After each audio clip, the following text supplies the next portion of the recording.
হ্যাঁ, অত্যন্ত দুর্ভাগ্যজনক। যেন একটা তাণ্ডব লীলা চলছে, বর্বরচিত। হ্যাঁ, আগরতলা শহরের সৌন্দর্যায়ন করতে হবে, পথচারী যান চলাচলে গতি আনতে হবে, সেখানে এই এটার সুযোগ সুবিধা বাড়াতে হবে, পথচারীরা যাতে ফুটপাত দিয়ে চলতে পারেন করতে হবে। এটা কেউ তার বিরোধী না, কিন্তু আগরতলা শহর এটা পুরনো, এটা ধীরে ধীরে ধীরে ধীরে তার কলেবর বড় হয়েছে। প্রথম থেকে সেরকম পরিকাঠামো তৈরি হয়নি। এতে এই সময়ের সাথে হাত ধরে লোক সংখ্যা বেড়েছে, বসতি বেড়েছে, ব্যবসা বাণিজ্য শিক্ষা প্রতিষ্ঠান ইত্যাদি তা আরো বেশি বেশি করে হয়েছে। তো একটু অসুবিধা তো হবেই আগের সে পরিকাঠামোতে।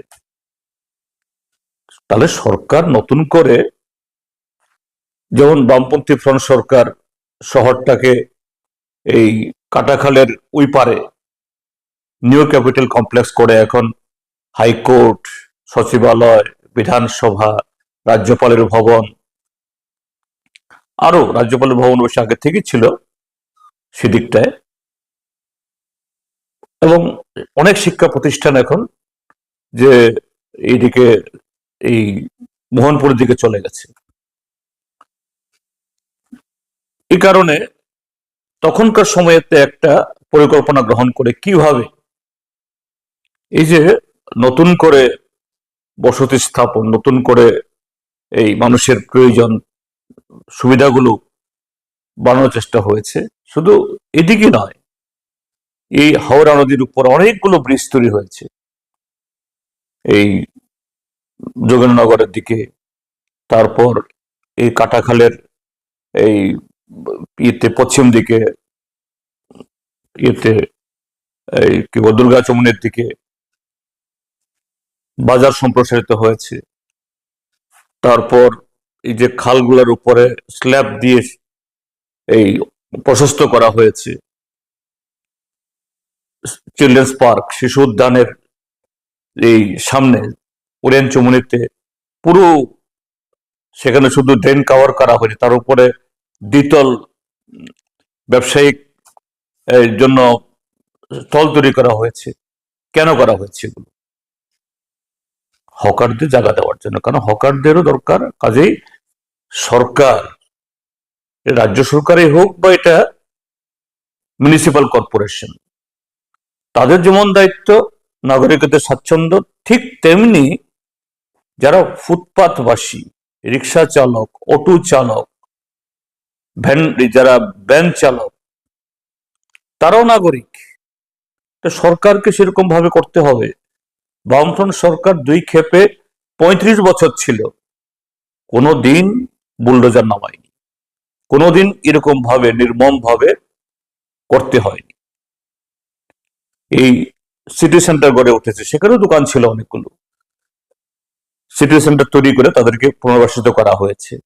শুধু যারা ছিলেন তাদেরকে বসানো না, আরো নতুন করে লোক সেখানে বসেছে। উমাকান্ত স্টেডিয়াম তৈরি করা হয়েছে। উমাকান্ত স্টেডিয়ামের এই উত্তর দিক এবং দক্ষিণ দিক, এই আইজিএম এর অপোজিটে, সেখানে শুধু স্টেডিয়াম না, স্টেডিয়ামের নিচে দোকান করে সেখানেও প্রায় গোটা ৩০ থেকে ৪০টা ব্যবসায়ীকে, এরকম যারা এই কি বলে হকারদেরকে জায়গা দেওয়া হয়েছে। তো এই সরকার পারে না, ট্রিপল ইঞ্জিনের সরকার। স্মার্ট সিটিতে নাকি কয়েক হাজার কোটি টাকা খরচ করে ফেলেছে ইতিমধ্যে। তো কোথায়,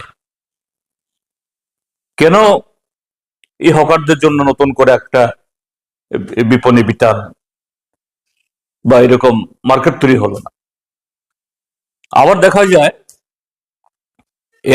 এরা এইভাবে উচ্ছেদ করে কদিন বাদে আবার হকারদের বসিয়ে দেয়। অভিযোগ, স্থানীয় মন্ডলের নেতারা তাদের কাছ থেকে হাজার হাজার টাকা খেয়ে বসেন না, তোমাদের কেউ উচ্ছেদ করবে না। এবার যে ভাঙলো, লুট করলো মালামাল, সবাই দেখিয়েছে। এদের যে লাইসেন্স দিয়েছে এই কর্পোরেশন, কাজে আমি বলবো যাদের কিভাবে উচ্ছেদ করা হয়েছে এবং হাজার হাজার টাকা ক্ষতিগ্রস্ত করা হয়েছে, সরকার তাদের তালিকাভুক্ত করুন, মিউনিসিপ্যাল কর্পোরেশন সরকার মিলে।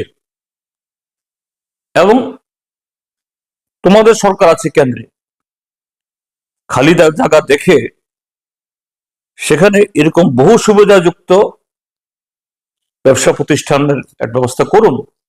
এটা না করে এরকম উচ্ছেদ করা, এটা চরম মানে বর্বরতা, অগণতান্ত্রিক এবং অমানবিক।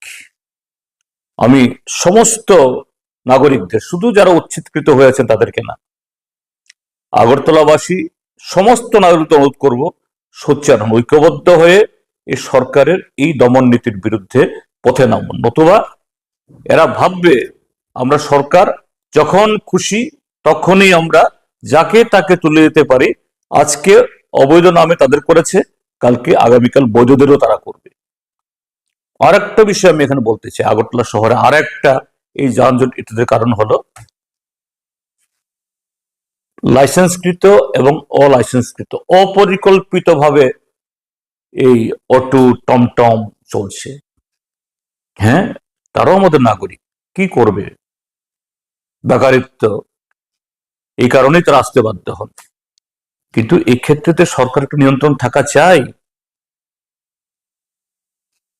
আগরতলা শহরের বোধহয় যত পরিবার না তার চেয়ে বেশি 3 চাক্কা, 3 হুইলার এবং রিক্সা। আবার আরেকটা রিক্সা হলো নতুন করে সেখানে ওই কি বলে এক ধরনের এই ব্যাটারি চালিত। সরকারও, আমি তাদেরকেও জোর করে বন্ধ করে দিতে বলছি না, এগুলো সমীক্ষা করুক। এরকম কত টমটম, কত অটো লাইসেন্সকৃত, লাইসেন্সবিহীন নামছে, এদেরকে পুনর্বাসিত করার জন্য, এরা যাতে কিছু করে খেতে পারে, সরকার পদক্ষেপ নিন। জবরদস্তি করে এগুলি হয় না, এগুলি বর্বরতা, অন্যায়, অগণতান্ত্রিক। আমরা এর কঠোরভাবে আমি নিন্দা জানাচ্ছি এবং যারা এইভাবে উচ্ছেদকৃত ক্ষতিগ্রস্ত তাদের প্রতি আমরা সংহতি জ্ঞাপন করছি।